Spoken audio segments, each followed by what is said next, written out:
Good morning, everybody. I hope you still have some energy left for the last talk of the week.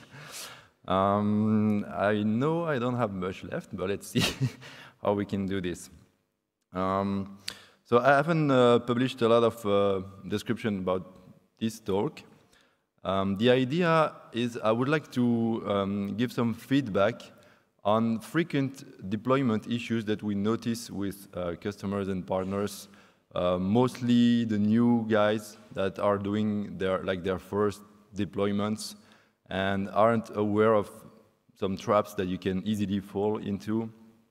And based on my experience, we have kind of a list of common issues that I wanted to expose and also explain why these issues really matter in 2017.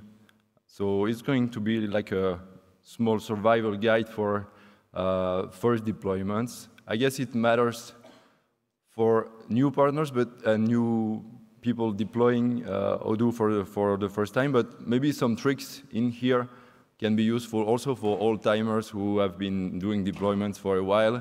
But maybe there's a trick or two that you may not be aware of. So a quick word about me. You've probably seen me around. I've been working at Odoo for 8 years now. I've worked in many areas in the company, mostly R&D, then now the SaaS platform, and lately security. So my main topics of interest are performance, security, and all the related areas. This doesn't work, does it? Okay. So you've seen probably this quote a lot of time in questions of security. In 2017, it's not just a question of if you are going to have a security problem with your deployment, it's just a question of when. And this is being confirmed every day in the news. If you have been running a web application or anything exposed on the internet, you cannot just ignore this issue anymore. It's really happening now, and we need to address this topic urgently. We've seen recently the news with Equifax. There are every month new people being exposed by some cloud provider being attacked.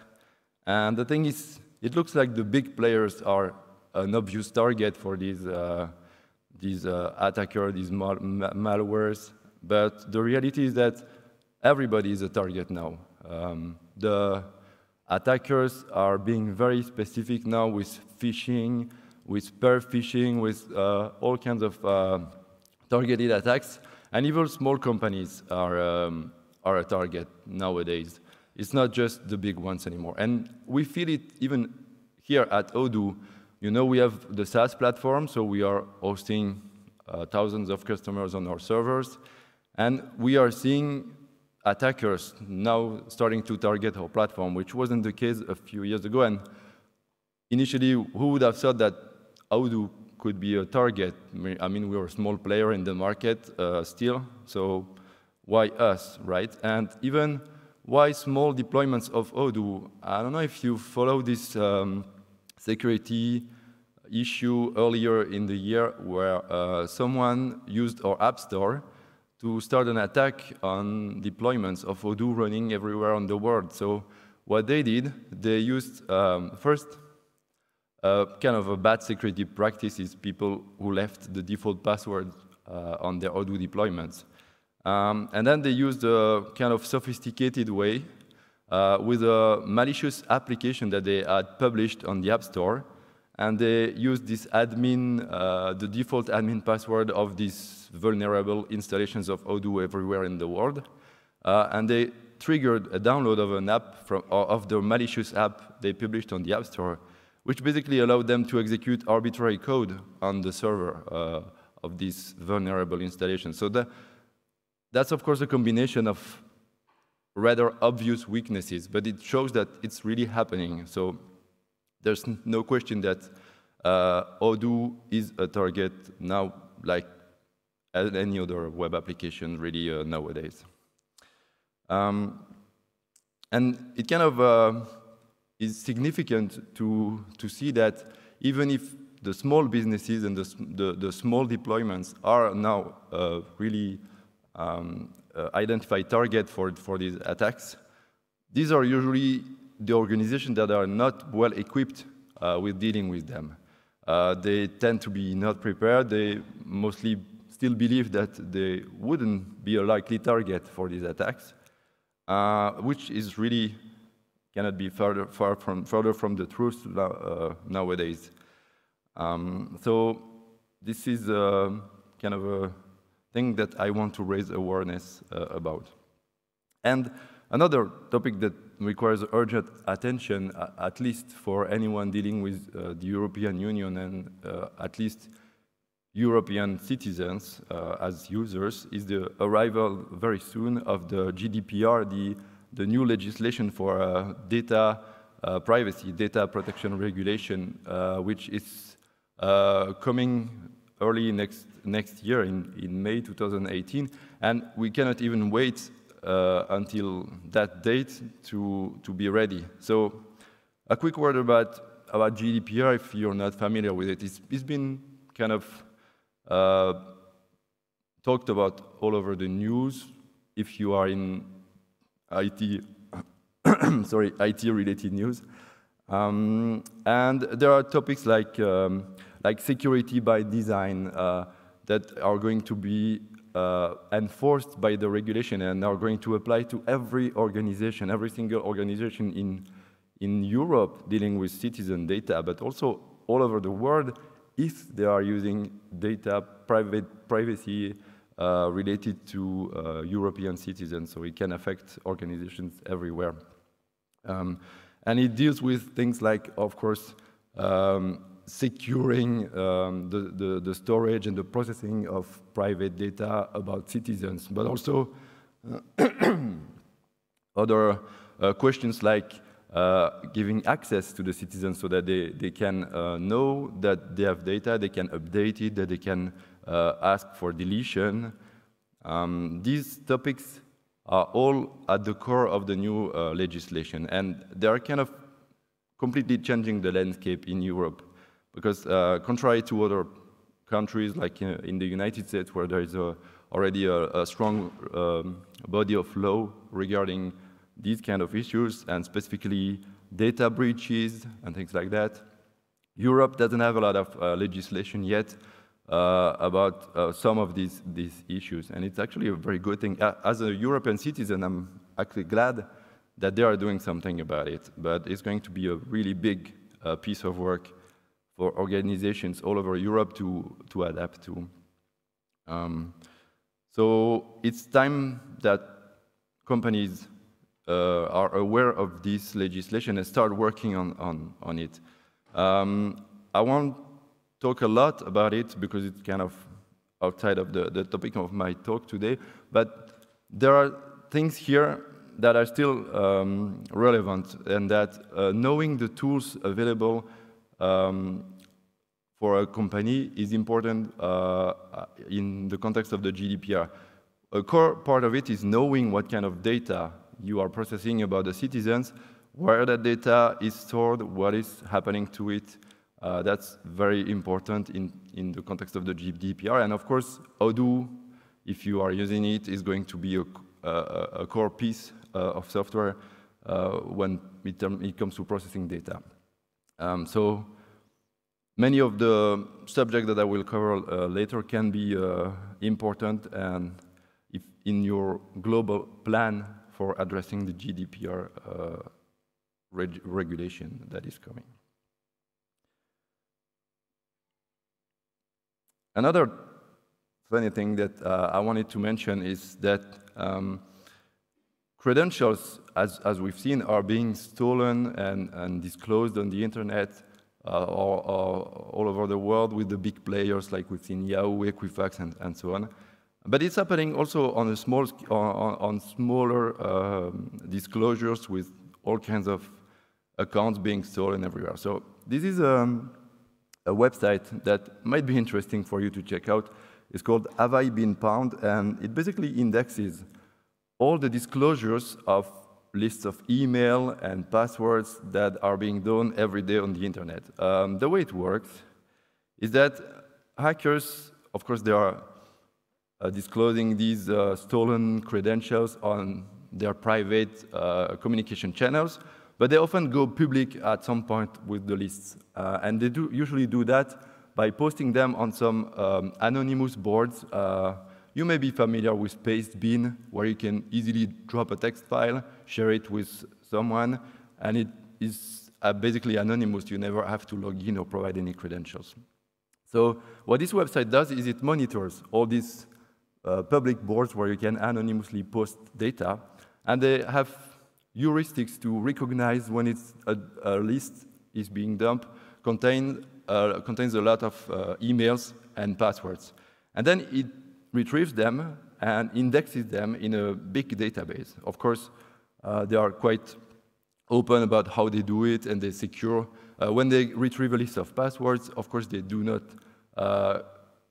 keep them without encrypting them and protecting them so that their database is not easily used to exploit. But the thing is, if a password has been at some point stolen and published on the web, or if your email address has been published, which most likely is the case, at some point, it means hackers have access to it. They can use it to attack your website or any kind of public exposure you have on the web. And it can be actually an interesting argument if you are facing a small business owner who doesn't feel really concerned about security topics and feels like maybe indeed he should not be a likely target for attackers.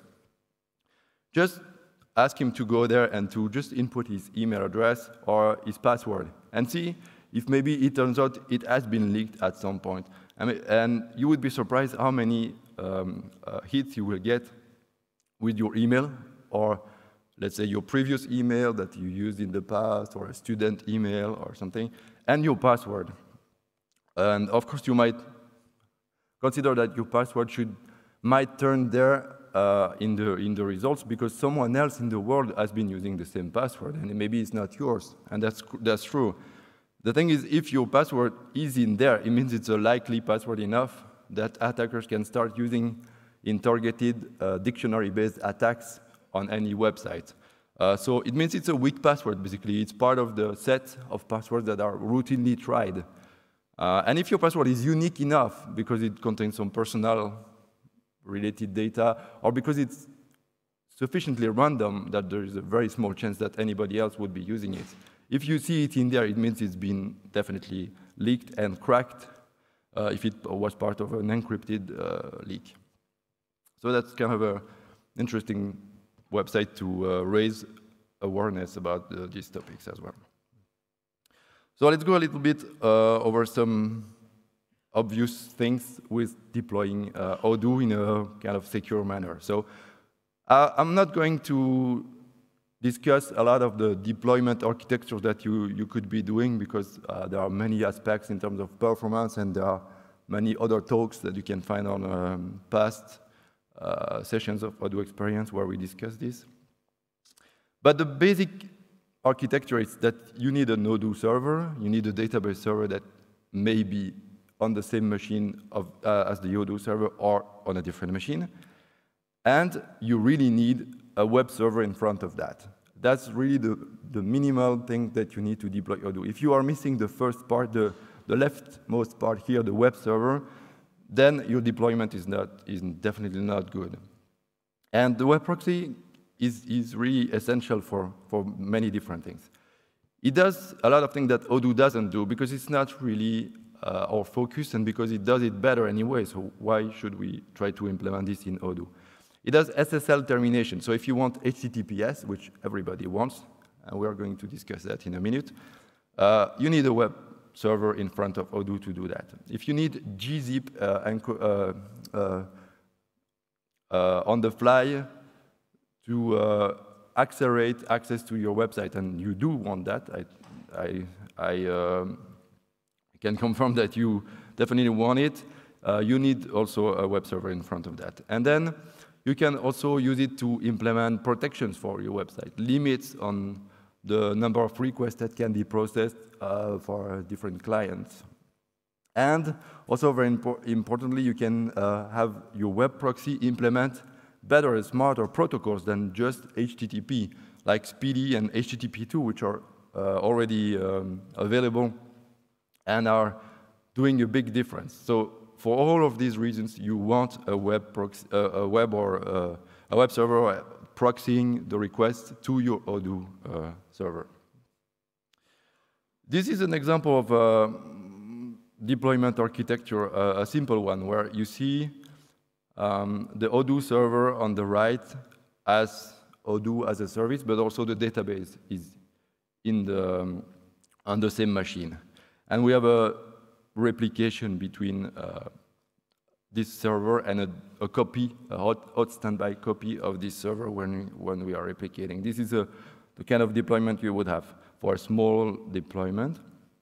If you had a bigger deployment, you could have something more complicated with many workers and a load balancer in front of there, and the database server would be on a separate system where you would have the file sharing, the file store between all the Odoo servers, and also the common database used by all these servers.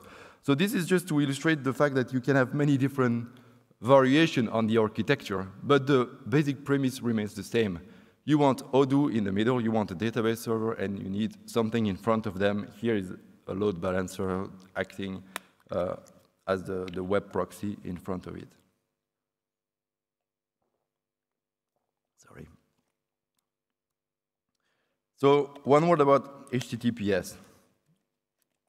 Its usage has been steadily increasing over the past few years. This is a small chart that has been published by the Chrome security team showing the increasing adoption of HTTPS. This represents the number of requests that are over HTTPS on a given platform. As you can see, Android, Windows, Mac, and Chrome.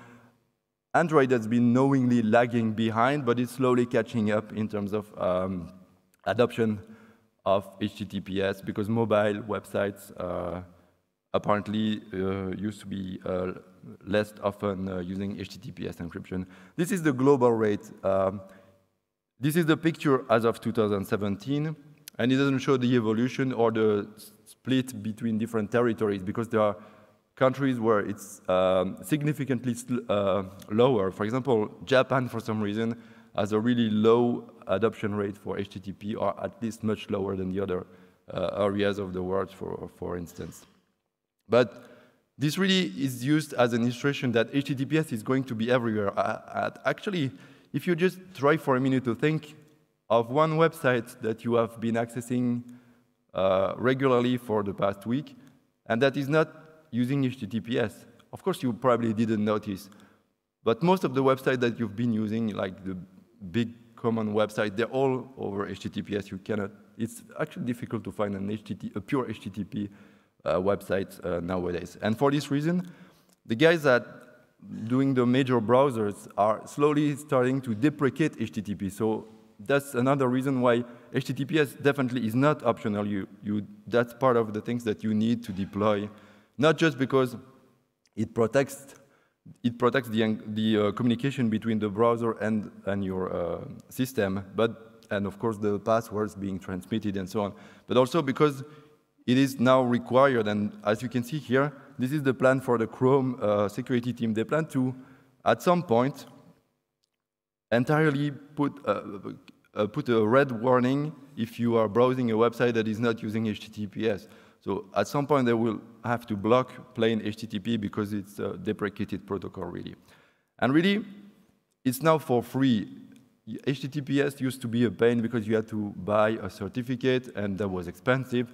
So if there was a way to avoid it, sometimes people would try to avoid that. But now we have Let's Encrypt, which provides encryption certificate, or SSL certificate for free. So anybody can have their own certificate, and there are other alternative free or almost free alternatives to SSL certificates. So nowadays it's not an option to stay in a plain HTTP. And another reason for that is the speed. Look at this test page. It's a website called HTTP versus HTTPS. And it compares loading a unique set of 360 different images. They're all unique with different URLs, and this is a test that is run on a new incognito session, so there is no caching, nothing taking place. And this will show that not only is HTTPS more secure, but it can actually be faster. And this is kind of counterintuitive, because you should be thinking that encrypting, establishing a secure session, it actually takes time, so it's going to be slower.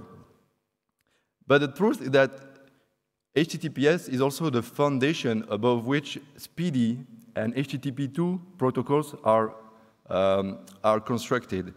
And this is why if you switch to the HTTP test of this website, and this is what I'm going to do here, you've seen that it takes about 9 seconds on this specific, on my internet connection where I recorded this with HTTP. And now let's switch to, this is the HTTPS version. It's like 10 times faster. And this is a real test. You can go to that website and do it for yourself and convince yourself that even with an empty cache, the same internet connection, no difference, it is really that much faster. And what's happening is not that HTTPS is faster. Of course, there is a cost for the establishment of the secure connection. It's just that HTTPS enables speedy, and speedy is a much smarter protocol, and is also the foundation for HTTP2 protocol, which are just by default HTTPS. There's no plain text version of these protocols. And they are doing a much smarter use of the TCP connection. Actually, they're using a different way of communicating with the web server that is much faster and has more features to parallelize the loading of the different images. So it really is something that you can gain by using HTTPS, and also by enabling these extra protocols like speedy or HTTP2 on your web proxy. Another reason that is not just pure security-based for adopting HTTPS. Then let's go to the right side of the architecture graph with the database server. There are mainly 2 options for deploying your database server. The first one is having a local-only Postgres server. So you are putting your database server on the same machine than the Odoo service. In order to secure this, one way would be to disable the TCP connection so that Postgres doesn't even open a TCP port. You cannot contact it, neither from inside the machine nor from outside the machine. So even if you have no specific protection, it cannot communicate with the outside world. But then you connect from Odoo to the database server with what is called a Unix socket. So it's basically a specific internal communication channel that doesn't leave the computer and doesn't really go through the computer, through the network card of the system. The way you do that is how I'm showing here. You have the first part is the PGHBA configuration file of Postgres, where you can put local as a type of connection, which means only Unix sockets. And by the way, Unix sockets, as the name indicates, are only available on Unix. It doesn't work on Windows. This is how you do it in the PGHBA configuration file. Then, of course, it's not sufficient, because Postgres is kind of having 2 layers of configuration for this. There is first, in the main configuration, the PostgreSQL configuration file, you specify the listen addresses, so basically the interfaces on which Postgres is going to listen for communication, for TCP sockets. And then there is a separate layer of configuration where you define, once a connection is established by some means, who is allowed to connect. And that's the role of the PGHBA configuration. So just by having the first part of the configuration here, the top part with the PGHBA, you will only allow a Unix socket to connect. But if you don't also disable the listen addresses in the main configuration file, you will still have Postgres opening a port. It will not allow anybody to connect, because you have not specified any rule for allowing TCP-based communication, but it will still listen. So if at some point someone finds a bug in Postgres that allows to bypass the authentication, they will still be able to target you, of course, if there is no firewall in between and so on. So that's just to explain why you should disable TCP if you're not using it. And then, of course, at the bottom, you see how you can pass to Odoo the fact that you are connecting through a local Unix socket is by emptying the DB host parameter. That means you just connect to a local Unix socket. It still supports a port. You see there is a DB port parameter, which is kind of weird because we're not connecting to TCP. But it's kind of a different entry sockets. If you want to run different clusters of Postgres on the same machine, it's still possible. But a local-only Postgres installation is not always the best choice. For one thing, it means that if your Odoo server is compromised, the database is sitting there and readily available for the attacker to steal or to modify and so on. So if you are really looking for security in depth, and probably you should be, then it's always better to have the database server on a different machine, just for physically separating the data. In that case, you should switch to this other kind of configuration system. And that means that you should be enabling encrypted communication between Odoo and your PostgreSQL server. Otherwise, now that you are going through TCP and the network, you're sending kind of all the communication you do with Postgres in clear over the network. And you don't want to be doing that. So Postgres supports SSL tunnels to secure the communication channel with the clients, in that case Odoo. And you turn it on with the host SSL type of entry in the PGHBH.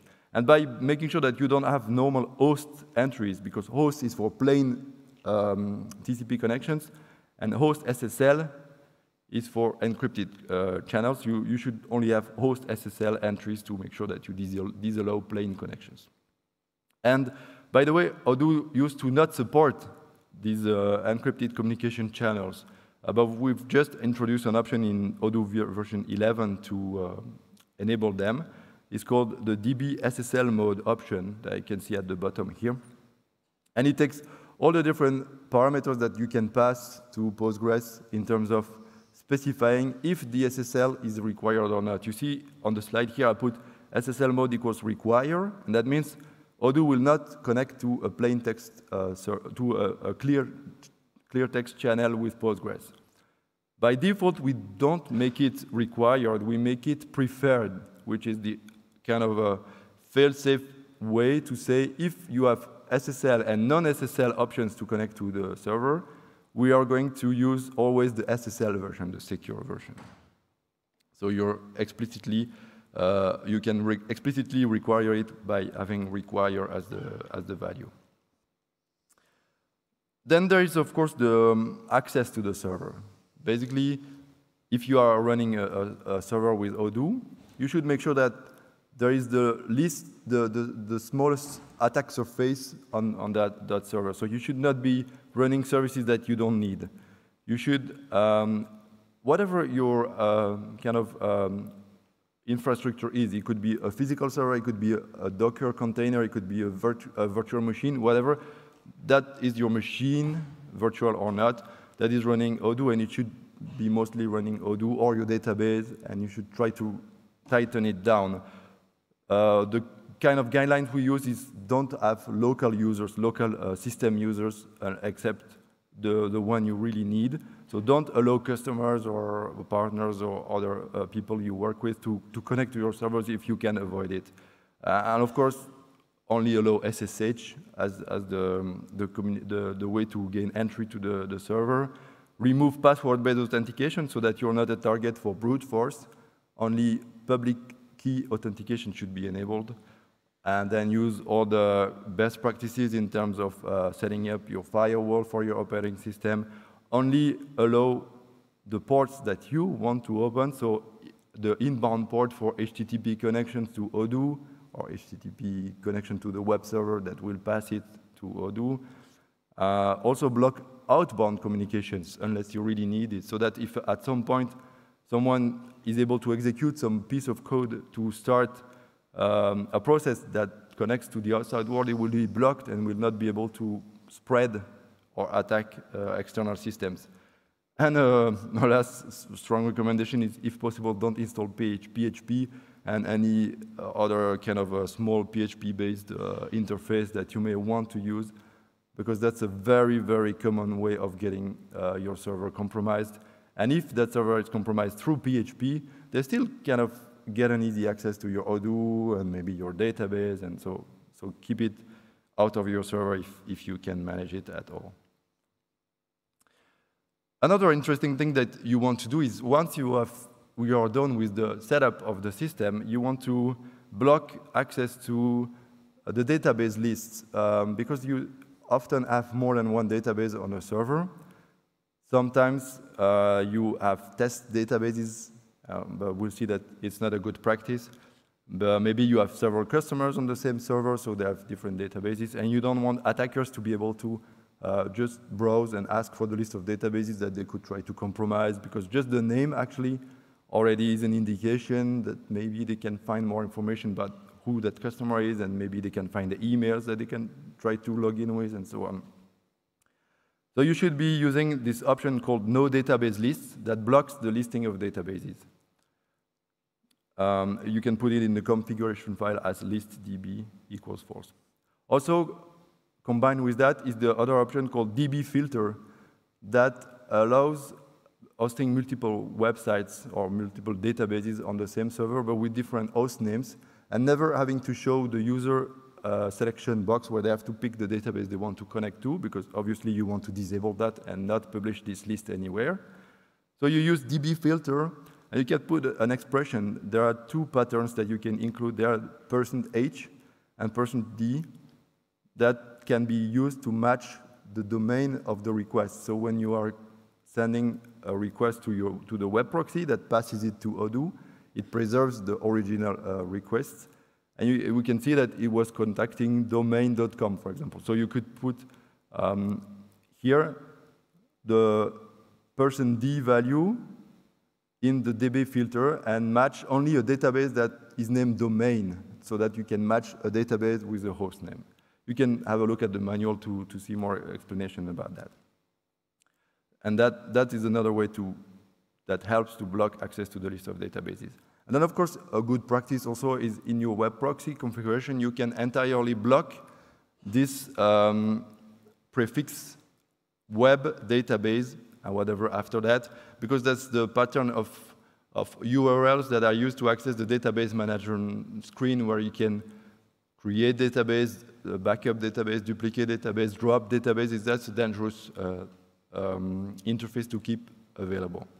So in that case, you should block this URL in your web proxy, because once you have set up your databases and everything is configured, you shouldn't be using that web interface anymore. It's mainly for initial setup.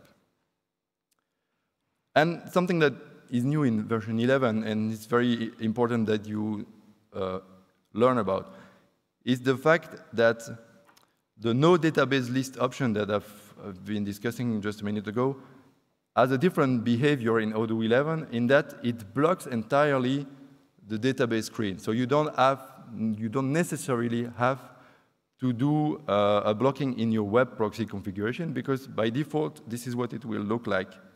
The database manager will be entirely blocked by Odoo itself. And it's slightly better than doing it at the web proxy level, because the web proxy only blocks the UI to access the database manager, but actually there is a RPC interface where you can programmatically contact this service, this database manager service, behind the scene without using the web interface. So it would still be a target, even if you had blocked it, like I was saying here in the web proxy, the web database pattern. It would still be able to attack, an attacker could still reach it through RPC. But with the new option in version 11, well, the new behavior for that option in version 11, it's not possible anymore. So that's a very important improvement.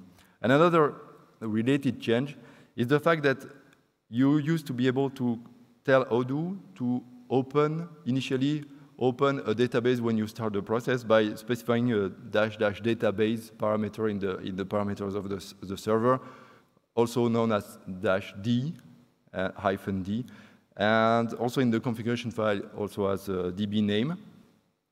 This option has evolved in Odoo 10. Yes, in Odoo 10 there's already a small part of it that is available, but in Odoo 11 it now allows you to replace the list of databases that Odoo can get from Postgres. So whenever a database listing is necessary for Odoo, it will go look in your Postgres cluster and look at all the databases that are available. And if you have not blocked the database manager, it's going to use this and display the list to the customer, to the user, so that they can select the one they want.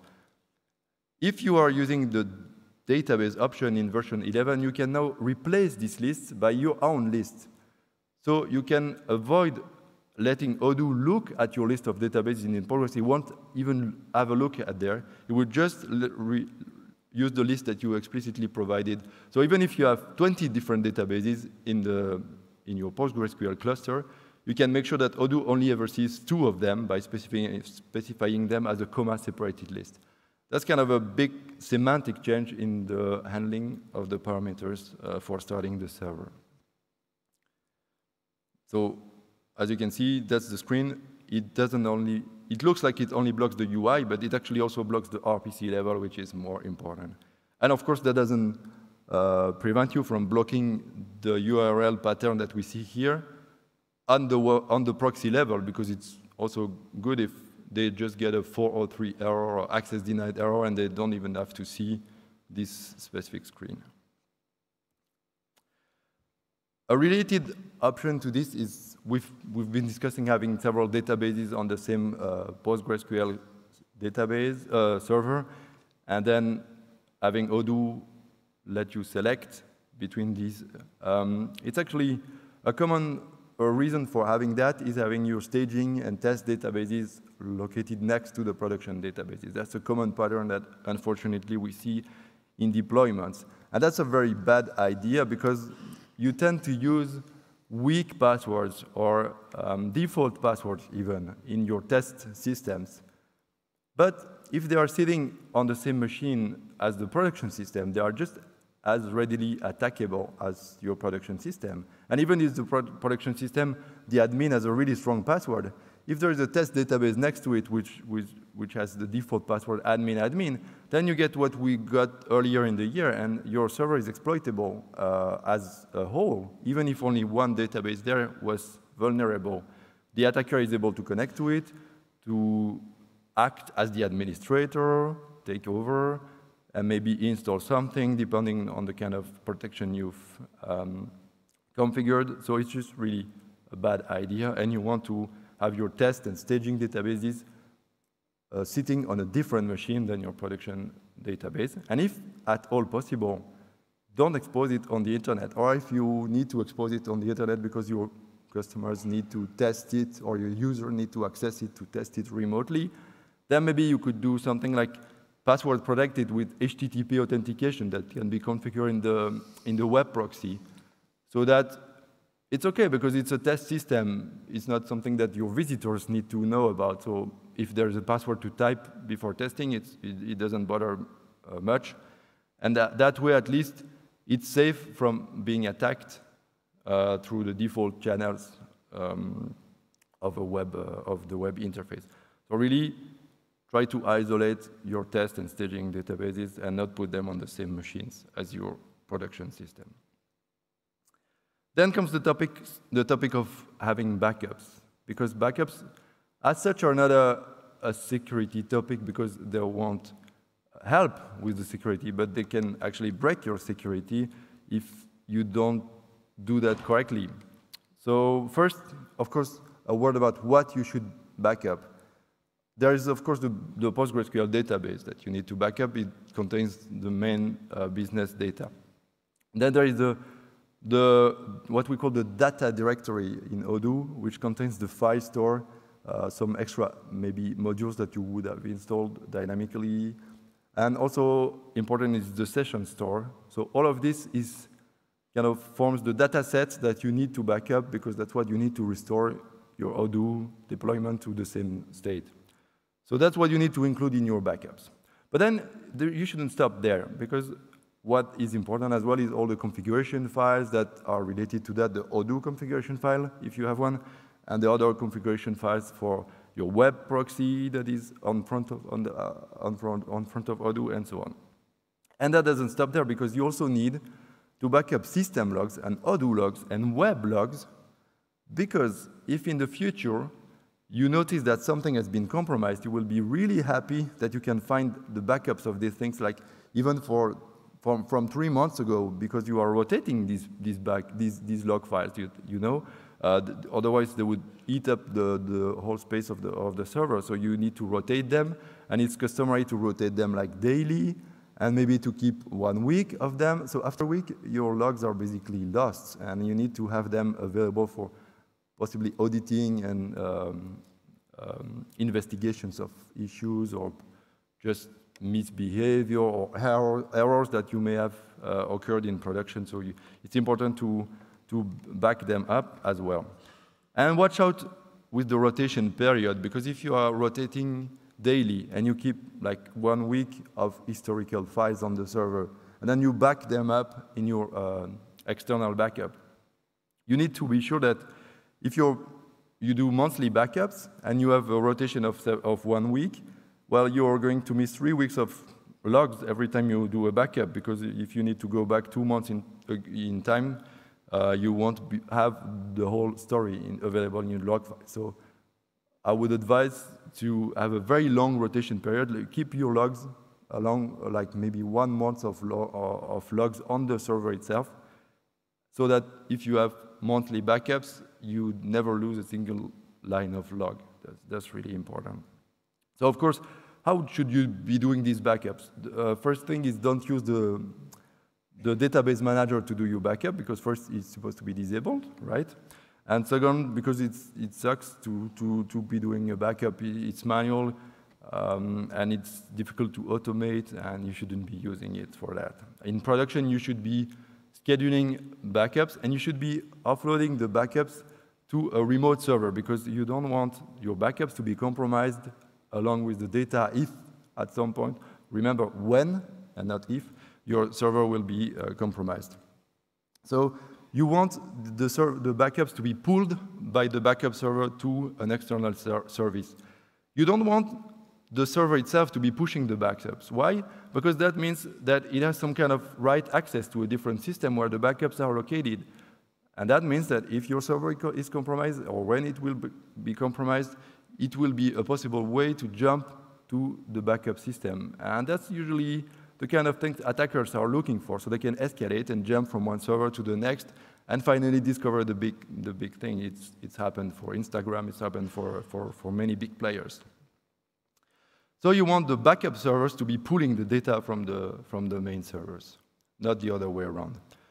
And then you want the backups to be incremental. You don't want just one backup, but you want a backup every possibly day. That should be probably mandatory for the business. A daily backup, and then maybe some rotation on the backups. There are many tools for doing that, so that you can keep 1 week of daily backups, of full daily backups, then a few months of monthly backups, and so on, so that you have a good coverage.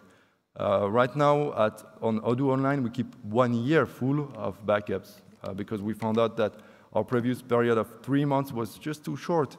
We sometimes need to go and investigate log files from 1 year ago, because suddenly we have a customer asking questions about some behavior that happened a long time ago.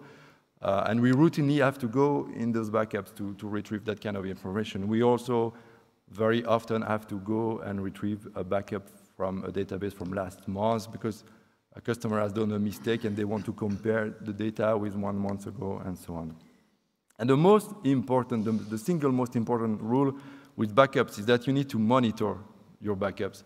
It's not enough to create a backup strategy and to test it and to have it running and to say, okay, now we're safe. Because that's not true. 1 month later, it's not going to be true necessarily. You've seen it happen.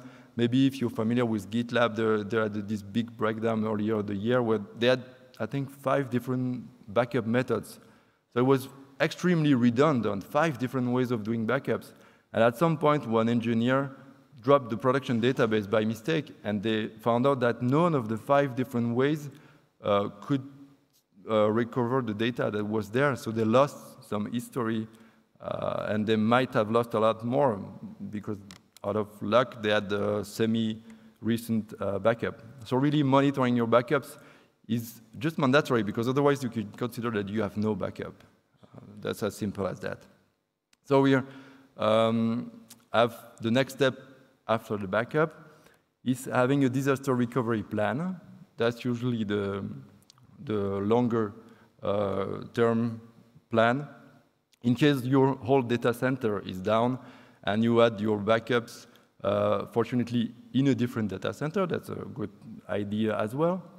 And you need to fully restart the service. So you should, at that point, have planned for it. We discussed this disaster recovery plan with 2 metrics in general, the RTO and RPO. The recovery time objective is, in case we lose everything and we have to restart the service from scratch, how long can that take? What is acceptable for this business, this case? Is it 2 hours, 6 hours, maybe 24 hours? Because remember, this is a disaster. It's not just a small outage of the data center. If the data center is completely broken down and they have no idea how long it will take to recover, or if possibly they will be able to recover.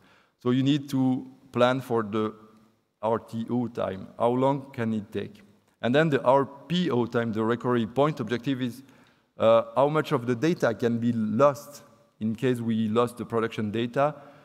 And that basically means how old can the latest backup be? Basically, if you are taking daily backups, then if by chance the production is lost just before the next backup was going to be taken, maybe you're going to lose 24 hours of backup of data. Maybe that's an acceptable risk with the probability of having a disaster. So based on that, you should plan it. You should not wait for the disaster to happen, only to find out that, well, it's going to take us 2 weeks to recover the service, and that's too long. We should have found another plan, another strategy for recovering. So as for backups, your disaster recovery plan doesn't exist unless you exercise it regularly, that you try it. At Odoo Online, our disaster recovery plan is based on having our backups offloaded to different servers, or daily backups rotated during 1 year, as we discussed, and having automated scripts to set up, to provision our machines for hosting Odoo services. So that's how we do it. That's the plan based on these 2 things, so that if we lose a production instance, we can start a new server by just activating a new machine and running our deployment script to make it ready to host customers, and then recovering data from the backups. But this may not be as trivial as it seems, because it turns out that we have customer instances with like several thousand databases, and when we need to recover from there, it turns out that restoring a dump of a database takes a long time, and if you have to restore thousands of them, it can add up to even 1 week of restoration time, which is totally impossible to have. That's why we need to have different strategies. For example, we are using hot standby replication, or warm standby could be an option as well, so that you can replicate the cluster itself. In case it's lost, you can simply switch to the warm or the hot standby cluster instead of having to recover all the dumps that could take a really long time. You could also try to back up the data files of Postgres. There's a way to put the database in a state where the dump files, or the data files on the, not the dump files, sorry, the data files of Postgres on the disk are ready to be copied as is, and you can just reuse them later to recover the cluster in a very small time. So if you have big databases or big cluster, that's an option that you might want to consider. And because we were talking about monitoring and exercising, I forgot to mention one thing, is that the disaster recovery plan at Odoo, we exercise it regularly. Why? Because these scripts that we use to deploy our servers, we use them every week because we have to deploy new servers every week. So basically, we know that they work. And the backups, we also know that they work because, as I mentioned, we regularly have customers asking us to go and look in the logs or recover the database from 1 week ago or for 2 days ago. So we know that these two parts of our disaster recovery plan are exercised all the time. And that's the only way to be sure that you have a plan at all. Then monitoring is really important also in terms of security. Because first, in terms of performance, it kind of gives you a baseline of what does the activity look on your server when everything is running normally. How much CPU activity, how much memory usage, how much disk activity, how much network activity, everything is your performance baseline, what it looks like when the situation is normal. So that when you have a security issue coming up, or you can easily see if something is unusual in there. And that's why, in addition to the normal metrics of watching a production instance, I would recommend that you also monitor other things like the number of requests per second, the number of requests per second per IP address of a user, the number of logins per second, the number of failed logins per second. These are metrics that you can extract from the Odoo log files because we log every time there is a successful or a failed login.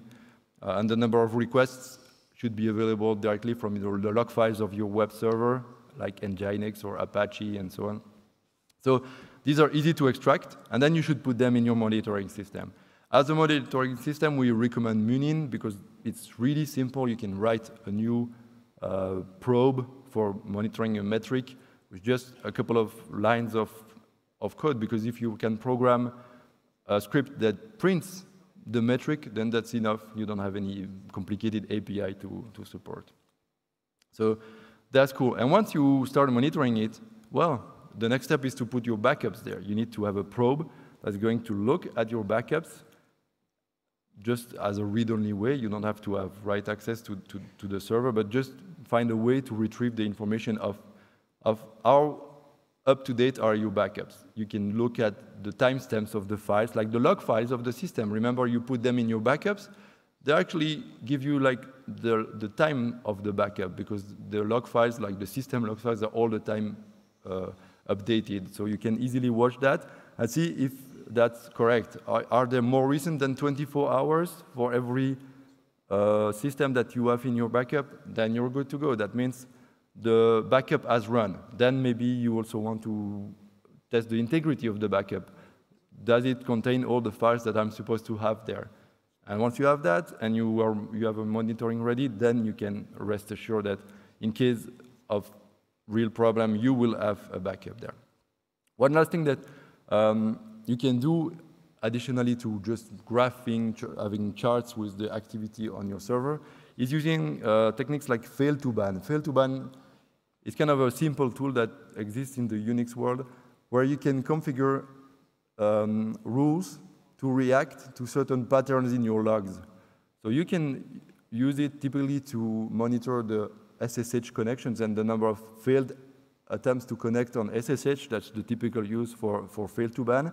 It's going to watch them, look at the IP address that is trying to connect, and block it, blacklist it at the firewall level for some time, and then automatically deal with unblocking it after a while. So if it was not really an attacker, but most like a customer who couldn't connect, they would be unblocked at some point. Of course, your customer shouldn't connect with SSH. Remember, only you have access to that instance. But you can use the same rule for watching Odoo and connections on Odoo. There is a small note here with a patch pending, because we still need to merge a small patch to our logging of failed and successful logins, so that you have the IP address next to it. So that makes it an easy rule for fail to ban to trigger the blocking of the IP address. And by the way, if you have a more complicated architecture where you have a load balancer in front of Odoo and a web server that maybe is on a different machine, then remember that your Odoo is watching the IP address, but the blocking should be done on the load balancer or the web server in front of Odoo and not just at the Odoo machine itself.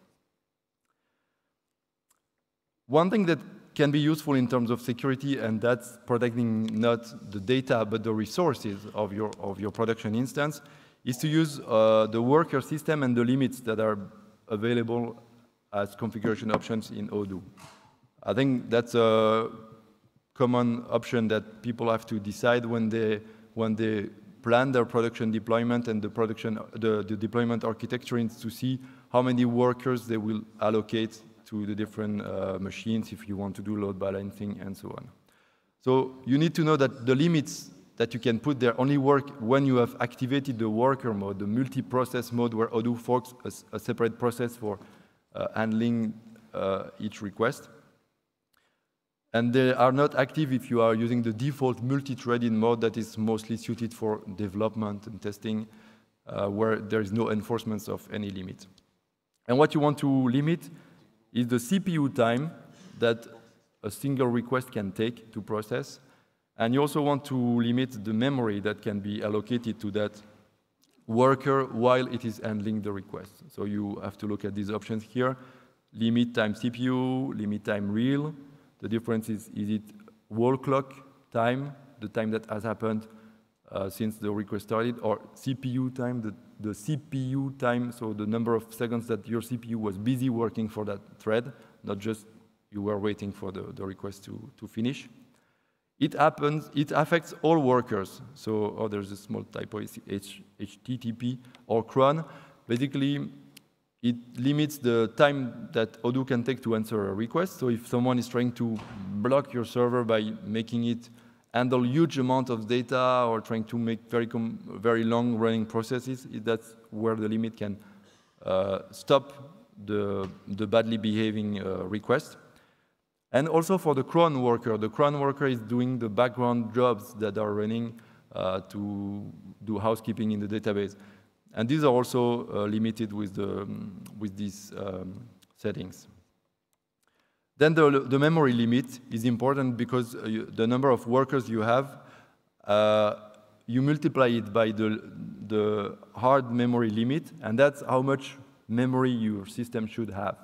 Of course, it's very unlikely that all the workers will be at full memory at the same time. So you have some slack there that you can overcommit a little bit of memory. And we have two settings, the memory hard and the soft memory limit. The hard memory limit is at the OS level, where it tells the system, the operating system, to kill the process if it ever goes above that limit. So that's your really fail-safe thing. It can be quite high because you don't plan to reach it very often.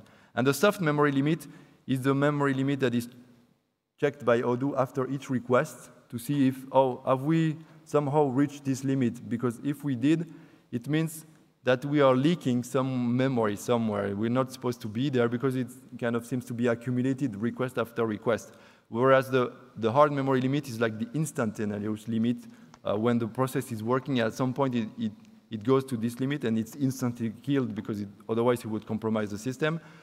But it's possible that if you let it go, at the end it would deallocate all the memory and return to a normal memory size footprint, and it wouldn't be leaking any memory. So that's why we have two different ways to limit memory. Then another important thing to do when it comes to deploying and administering an Odoo service is to stay up to date. We've really too often see people running Odoo in production with source code that is 1 year old. And remember, we have attackers targeting it. It's not a question of if, it's a question of when. And if on top of everything you are running a really old software, you're just asking for trouble. Because we very regularly issue security advisories where we fix problems that have been detected, which means that these problems are kind of public. So attackers, even if we try not to give them too much information about how to exploit these issues, they can find out sometimes rather easily how to exploit these things. So it's just asking for trouble to stay outdated there. So we have this service where we broadcast security advisories to all Odoo Enterprise users.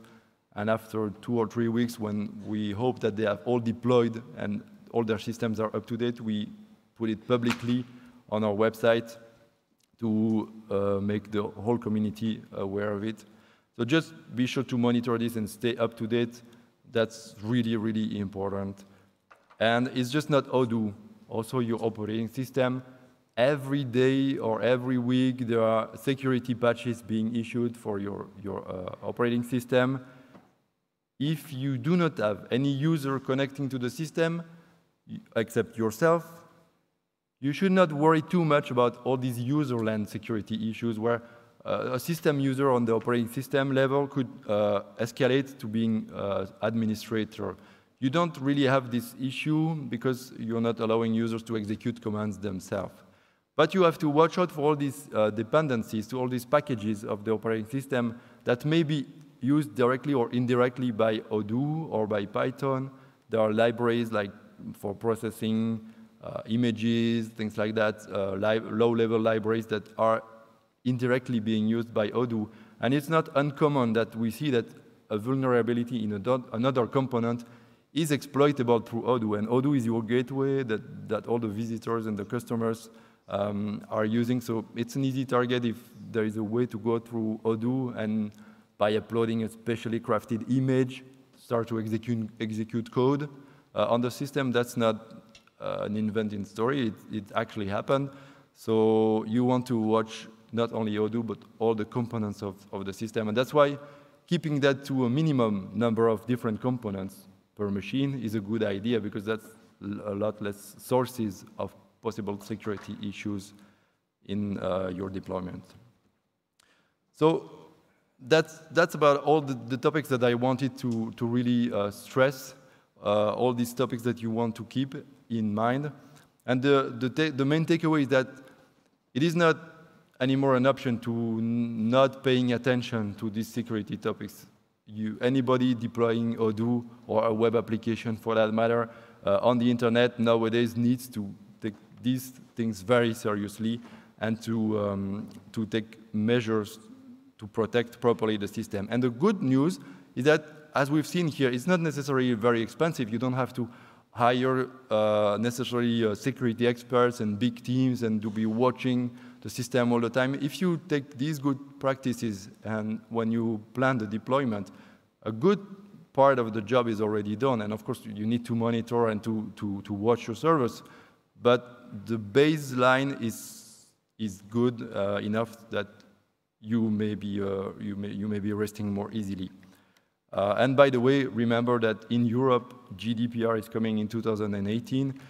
And many of these aspects will not be optional, will not just be possible to ignore them, because there's a chance of having a big fine if you are, for example, breached and you fail to identify the kind of data that has been breached, or you fail to react fast enough to the breach. So that means you haven't organized to protect your system and you don't know exactly what's happening where and when. If you don't have proper security for personal identifiable data of citizens, like securing your backups, making sure that no information can be stolen easily, all these aspects need to be covered if you don't want to be at risk with GDPR. They're not enough, there are other aspects. And the organization is the one that is mainly responsible for this. So it's not the software itself, it's the organization that controls the data that is responsible against the law. So these things are very important and need to be kept in mind when deploying a new system. Thank you, and I hope you enjoyed the whole week. You must be very tired now. I don't know, I guess there's no talk afterwards. If there are a few questions, I don't mind answering, sure.